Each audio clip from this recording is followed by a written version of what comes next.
Senhor, fazei entrar a paz em nossas famílias, que haja união, compreensão e amor.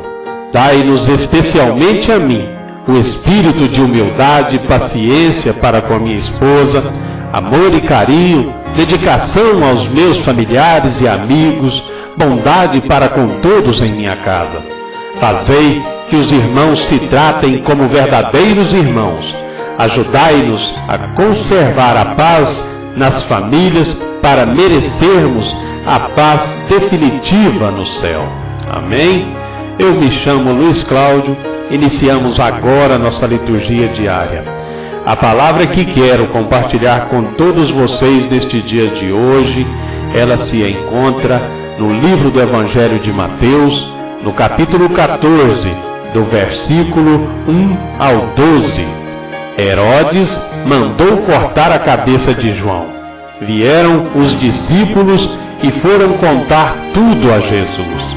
Naquele tempo, a fama de Jesus chegou aos ouvidos do governador Herodes. Ele disse aos seus servidores: é João Batista que ressuscitou dos mortos, e por isso os poderes miraculosos atuam nele. De fato, Herodes tinha mandado prender João Batista, amarrá-lo e colocá-lo na prisão, por causa de Herodíades, a mulher de seu irmão Filipe, pois João tinha dito a Herodes: não tinha permitido tê-la como esposa. Herodes queria matar João, mas tinha medo do povo, que o considerava como um profeta. Por ocasião do aniversário de Herodes, a filha de Herodíades dançou diante de todos, e agradou tanto a Herodes que ele prometeu, como juramento, dar a ela tudo o que pedisse. Instigada pela mãe, ela disse: dá-me aqui, num prato, a cabeça de João Batista. O rei ficou triste, mas, por causa do juramento diante dos convidados, ordenou que atendessem o pedido dela e mandou cortar a cabeça de João no cárcere. Depois, a cabeça foi trazida num prato, entregue à moça, e esta a levou para sua mãe. Os discípulos de João foram buscar o corpo e o enterraram. Depois, foram contar tudo a Jesus. Palavra da salvação. Amados irmãos e irmãs, no texto de hoje nos deparamos com as circunstâncias da morte de João Batista. Ele havia denunciado ao tetrarca Herodes a imoralidade que ele estava cometendo ao coabitar com Herodíades, a mulher de seu irmão. Por um lado, essa mulher furiosa, que se enche de ódio contra João Batista e queria vê-lo morto por causa das denúncias. Por outro lado, Herodes tinha que decidir entre arrepender-se do que fazia e separar-se de Herodíades, continuar na situação em que se encontrava e sofrer crescente oposição do povo em seguida à denúncia de João Batista, ou ainda silenciá-lo de alguma forma. Das três opções, influenciado por Herodíades, Herodes decidiu pela terceira, mas hesitava em matá-lo, porque sabia que João era um homem de bem, justo e santo, e respeitado pelo povo. Mandou, portanto, que fosse amarrado e colocado na prisão. Quantas vezes, seguindo um caminho mau, somos alertados por alguém e temos a oportunidade de nos corrigir, mas preferimos continuar no pecado?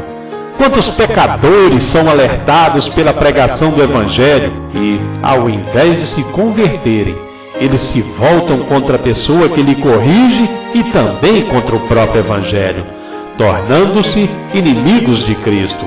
Com isto, eles pensam ganhar algum prazer nesta vida, mas perdem a vida eterna, permanecendo na condenação de Deus para sempre. Não é fácil deixar uma situação de pecado que nos agrada para endireitar-se a nossa vida. Foi o que aconteceu com Herodes. Preferiu cometer uma grande injustiça aprisionando João Batista para agradar Herodíades e abafar a sua própria consciência. O dia do aniversário de Herodes foi celebrado com uma festa. Foi quando ele cometeu outro grande erro. a filha de Herodíades, sobrinha de Herodes, dançou durante a festa. Seu nome não é mencionado na Bíblia, mas segundo a história profana, ela era Salomé, que se casou mais tarde com outro tio.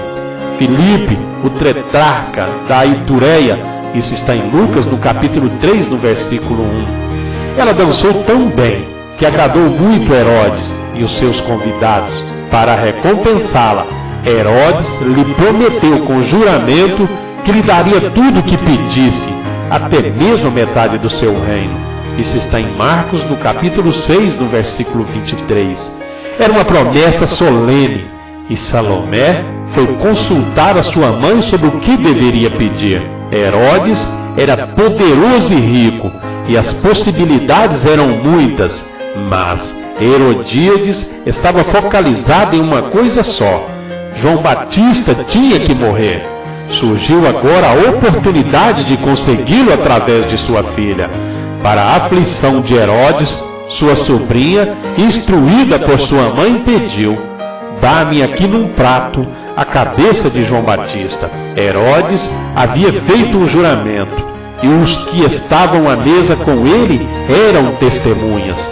Portanto, ele tinha que ser cumprido. Ninguém daria valor de metade do seu reino à cabeça de João Batista. Só mesmo Herodíades. Na verdade, não foi um triste fim para João Batista. Segundo o plano de Deus, ele havia cumprido brilhantemente a sua missão. E havia agora chegado a hora dos seus discípulos se reunirem junto com os discípulos do Senhor Jesus, para aprenderem com ele a arte de ser fiel à missão a nós confiada. Que o Senhor te dê esta graça da fidelidade e de derramar o teu sangue se tal for necessário, como fez João Batista em prol da verdade, da justiça e do amor de Deus. Amém? Amados irmãos e irmãs, a reflexão desta mensagem de hoje é que a liturgia convida-nos a contemplar uma injustiça, a morte de João Batista, e também descobrir na palavra de Deus a necessidade de um testemunho claro e concreto de nossa fé para encher o mundo de esperança. Convido-os a focalizar as nossas reflexões hoje na personagem do tetrarca Herodes. Realmente para nós não é um verdadeiro testemunho, mas nos ajudará a destacar alguns aspectos importantes para a nossa declaração de fé em meio do mundo. Naquele tempo, a fama de Jesus chegou aos ouvidos do rei Herodes. Isso está em Mateus, no capítulo 14, no versículo 1. Esta afirmação distingue uma atitude aparentemente correta, mas pouco sincera. É a realidade que hoje podemos achar em muitas pessoas e talvez também em nós mesmos. Muitas pessoas têm ouvido falar de Jesus, mas quem é Ele realmente? Que implicância pessoal nos une a Ele? Em primeiro lugar, é necessário dar uma resposta correta à do tetrarca Herodes. Não passa de ser uma vaga informação. É João Batista, ele ressuscitou dos mortos. Isso está em Mateus, no capítulo 14, no versículo 2. Com certeza, sentimos falta da afirmação de Pedro diante da pergunta de Jesus: e vós, quem dizeis que eu sou? Simão Pedro respondeu: tu és o Cristo, filho do Deus vivo. Isso está em Mateus, no capítulo 16, no versículo 15 ao 16. E esta afirmação não dá lugar para o medo ou para a indiferença, e sim abre a porta a um testemunho fundamentado no Evangelho da Esperança. Convido vocês, meus irmãos e minhas irmãs na fé, a se abrirem constantemente e confiadamente a Cristo e a se deixar renovar por Ele, anunciando com vigor da paz e o amor a todas as pessoas de boa vontade, que quem encontra ao Senhor conhece a verdade, descobre a vida e reconhece o caminho que conduz a ela. Amém? À medida que eu ensino, eu também aprendo. À medida que eu evangelizo, eu também sou evangelizado. Que o Senhor te abençoe e te guarde. Que o Senhor faça resplandecer a luz do seu rosto sobre ti e tenha misericórdia de ti. Que o Senhor sobre ti levante o seu rosto e te dê a paz. E todo aquele que crê, diga amém. Que Deus, nosso Pai, venha sobre todos nós em mais esse dia de hoje e que nos abençoe a todos. Fiquem todos nas graças do nosso Deus. Que assim seja. Amém.